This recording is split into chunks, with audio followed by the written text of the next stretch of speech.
بسم اللہ الرحمن الرحیم۔ السلام علیکم رحمۃ اللہ وبرکاتہ۔ محترم ناظرین، ہماری آج کی ویڈیو تسبیحات اور ذکر الہی کے بارے میں ہے کہ کیا وضو کے بغیر تسبیح کرنا جائز ہے یا نہیں۔ رسول اکرم صلی اللہ علیہ وسلم کا ارشاد گرامی ہے کہ دل دو چیزوں یعنی غفلت اور گناہ سے جنگ پڑتا ہے، اور دو ہی چیزوں سے اس جنگ کو دور کیا جا سکتا ہے اور دل کو روشن کیا جا سکتا ہے، وہ استغفار اور ذکر الہی ہے۔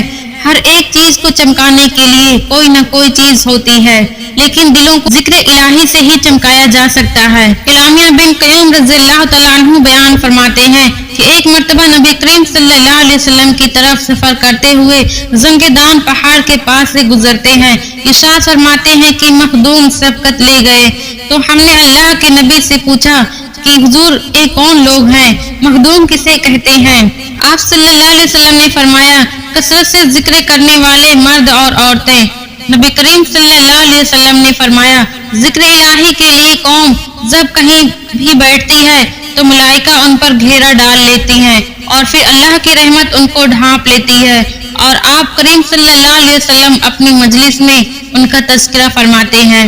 حضرت محمد صلی اللہ علیہ وسلم نے فرمایا کہ اللہ تعالیٰ ارشاد فرماتے ہیں کہ میں اپنے بندوں کے جن کے مطابق اس سے معاملہ کرتا ہوں، جب بھی مجھے کوئی یاد کرتا ہے تو میں علم کے لحاظ سے اس کے پاس ہوتا ہوں، اگر دل میں مجھے یاد کرتے تو میں دل سے اسے یاد کرتا ہوں، مجلس میں یاد کرے تو اس سے بہتر مجلس میں یاد کرتا ہوں۔ حضرت عبداللہ بن مسعود رضی اللہ تعالیٰ عنہ کی ایک روایت ہے کہ رسول اکرم صلی اللہ علیہ وسلم نے ارشاد فرمایا معراج کی رات ابراہیم علیہ السلام سے میری ملاقات ہوئی تو فرمانے لگے کہ اے محمد میری طرف سے اپنی امت کو سلام دینا اور کہنا کہ جنت کی زمین بھی نہایت اعلیٰ ہے اور اس کا پانی بھی میٹھا ہے اور نمکین ہے، مگر وہ صاف میدان ہے، اس کے پودے ہیں سبحان اللہ الحمدللہ ولا الہ الا اللہ اکبر۔ ذکر الہی سے جو انعامات حاصل ہوتے ہیں وہ دیگر اعمال سے نہیں ہوتے۔ ہمارے نبی صلی اللہ علیہ وسلم کا ارشاد ہے جو شخص 100 مرتبہ لا الہ الا اللہ وحدہ لا شریک لہ الملک و لہ الحمد پڑھے گا تو اسے غلام آزاد کرنے کا ثواب ملے گا۔ 100 نیکیاں اس کے نامے اعمال میں لکھ دی جاتی ہیں اور صبح سے شام تک وہ شیطان کے سر سے محفوظ رہتا ہے۔ جو شخص دن میں 100 مرتبہ سبحان اللہ بحمدہ کہے تو اس کے تمام گناہ معاف ہو جاتے ہیں، چاہے وہ سمندر کی جھاگ کے برابر ہی کیوں نہ ہو۔ ایک شخص نے عرض کیا کہ اللہ کے رسول صلی اللہ علیہ وسلم احکام کی مجھ پر کثرت ہو چکی ہے، لہٰذا آپ مجھے کوئی آسان سی چیز بتا دیں جس پر میں عمل کرتا رہوں۔ حضرت محمد صلی اللہ علیہ وسلم نے فرمایا تیری زبان ہمیشہ اللہ تبارک تعالیٰ کے ذکر سے تر رہنی چاہیے۔ نبی پاک صلی اللہ علیہ وسلم نے ارشاد فرمایا جو لوگ اپنی مجلس میں اللہ کا ذکر نہیں کرتے تو ایسی مجلس باعث حسرت اور نقصان دہ ہوتی ہے۔ اللہ اگر چاہے تو انہیں عذاب دے اور اگر چاہے تو معاف کر دے، اور جو قوم اللہ کا ذکر کرتی ہے تو فرشتے ان کو اپنے گھیرے میں لے لیتے ہیں اور رحمتیں انہیں ڈھانپ لیتی ہیں اور ان پر رحمتیں نازل ہوتی ہیں۔ اللہ تعالیٰ بطور فخر ان کا تذکرہ اپنے فرشتوں سے کرتا ہے۔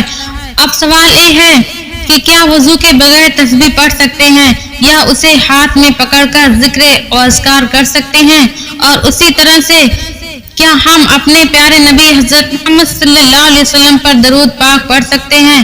تو اللہ پاک نے اپنا ذکر کرنے کے لیے اور اپنے محبوب پر درود پڑھنے کے لیے وضو کا ہونا یا شرط نہیں رکھا۔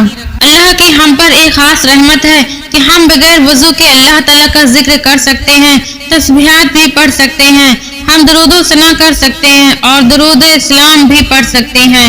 یہ بالکل جائز ہے، اور اسی طرح سے تسبیح کو ہاتھ میں پکڑ کر ذکر و اذکار کرنا یہ بھی بالکل جائز ہے۔ اس کے لیے بھی وضو کا ہونا ضروری نہیں ہے۔ اگر کسی شخص پر غسل واجب ہو چکا ہو یا بے وضو ہو تو پھر ایسی حالت میں بھی ذکر کیا جا سکتا ہے، شرعی طور پر کوئی حرج نہیں، البتہ جنابت کی حالت میں قرآن پاک کی تلاوت نہیں کی جا سکتی، وہ زبانی ہو۔